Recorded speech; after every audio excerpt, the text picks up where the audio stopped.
Hello students, मैं दौलत और क्रिएटिव वेब एक्सेल में आपका हार्दिक स्वागत करता हूं। और आज हम जिस टॉपिक की बात कर रहे हैं, हम टॉपिक बात कर रहे हैं पेन टूल।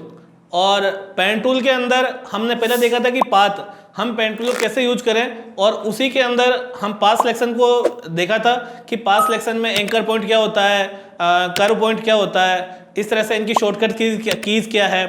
आज जो हम देखने वाले हैं वो देखने वाले हैं पेन टूल के अंदर ही सेकंड नंबर शेप, जो कि लोगो बनाने में, किसी सिंबल बनाने में, कोई वेक्टर फाइल बनाने में, इन सभी में काम आता है। इस तरह इसी के साथ साथ में अगर हमें कोई पोस्टर, बैनर कुछ भी बनाना हो तो उसके अंदर पेन टूल का बहुत ही यूज है। तो चलो स्टार्ट करते हैं और देखते हैं कि हम इसका किस टाइप से हम लोग यूज करें। अब देखो, जो एड एंकर पॉइंट टूल है ये क्या करता है, अगर आपको बीच बीच में आपको और पॉइंट चाहिए तो आप और पॉइंट भी ऐड कर सकते हो। इसके बाद में वही कंट्रोल की और ऑल्ट की के साथ में आप इस पाथ को एडजस्ट कर सकते हो। इसी के साथ में मुझे पॉइंट निकालने हैं कि जैसे मुझे एक्स्ट्रा पॉइंट लग गए हैं तो मैं इन पॉइंट्स को निकाल सकता हूँ ऐसा आराम से।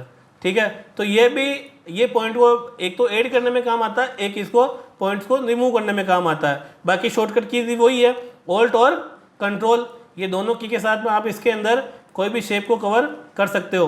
लास्ट में जब पूरा काम हो जाए तो कंट्रोल एंटर, कंट्रोल डी, इसके साथ में हम लोग यूज कर सकते हैं। अब इसके बाद में ये वाला, जैसे मान लो मैंने ये 2.2 लिए, अब मैं यहाँ पे गया और यहाँ पे कन्वर्ट टू ये वाला, इससे क्या हो रहा है, इससे आपका पाथ को शेप मिल रहा है।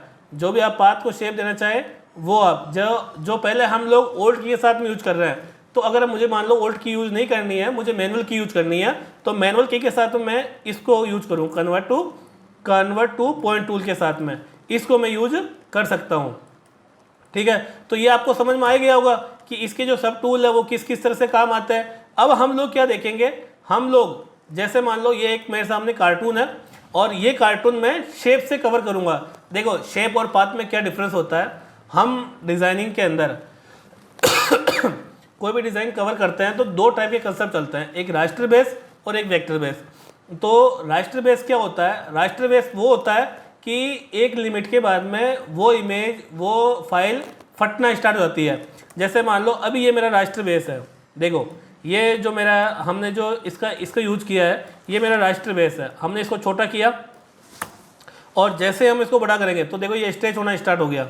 ये रास्टर बेस है, मतलब रास्टर बेस का मतलब है कि वो फटना स्टार्ट हो जाता है। लेकिन अगर हम इसके अंदर वेक्टर बेस में अगर यूज करते हैं किसी भी डिज़ाइन को, तो उसको कितना ही बड़ा करो, कितना छोटा करो, कभी फटता नहीं है। तो हमें पूरी से पूरी कोशिश करनी चाहिए। वैसे तो अभी जो मार्केट के अंदर टूल चल रहे हैं, चाहे फिग्मा हुआ, चाहे आपका इलस्ट्रेटर हुआ, चाहे कोरल हुआ, ये सारे टूल वेक्टर बेस है।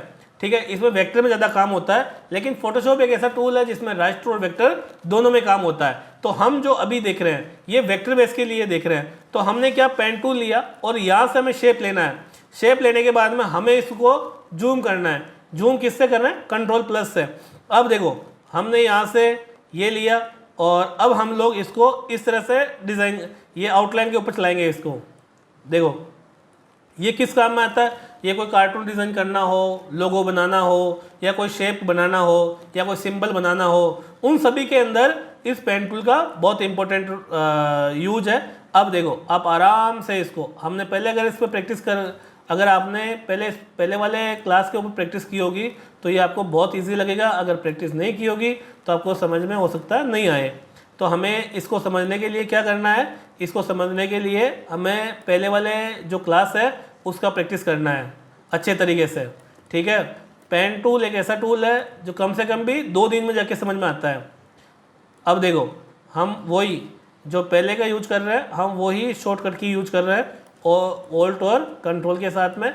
ये देखो बहुत ही मज़ेदार टूल है, मुझे तो इसमें काम करने में बहुत मज़ा आता है। मैं तो चाहे मेरा फिग्मा हुआ, चाहे मेरा इलस्ट्रेटर हुआ, सभी के अंदर इसको बहुत अच्छी तरीके से यूज करता हूँ। और इसके अंदर जैसे ये आ गया, यहाँ से आया, यहाँ से हमने ये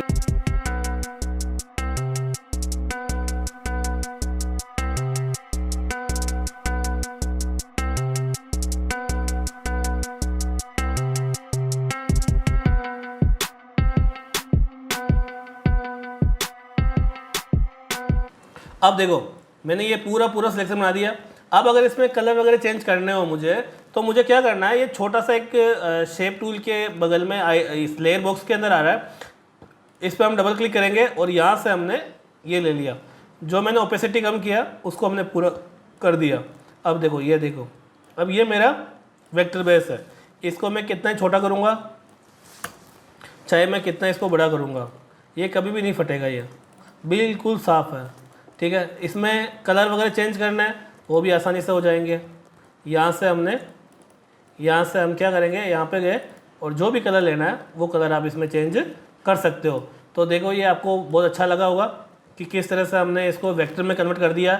ये मेरा लोगो वगैरह बनाने में बहुत अच्छा यूज रहेगा इसका। तो आप इसका पेन टूल का, हमने दोनों टाइप्स है, हमने आपको पाथ में बताया, हमने आपको शेप में बताया। अब इसमें पिक्सल्स में एक है, तो हमारी जो नेक्स्ट क्लास आएगी वो इसमें पिक्सल्स में हम कवर करेंगे। और हम आपको इसके लिए असाइनमेंट भी देंगे कि आप है ना यहाँ गूगल में जा कर के कुछ लोगो वगैरह क्रिएट कर सकते हैं। तो आपको होपफुली ये वीडियो काफ़ी अच्छा लगा होगा। अगर अच्छा लगा तो हमारे यूट्यूब चैनल को सब्सक्राइब करें, लाइक करें, शेयर करें और हमें कमेंट करके बताएं कि आपको किस किस टाइप का इसमें प्रॉब्लम आ रहा है। Thank you so much.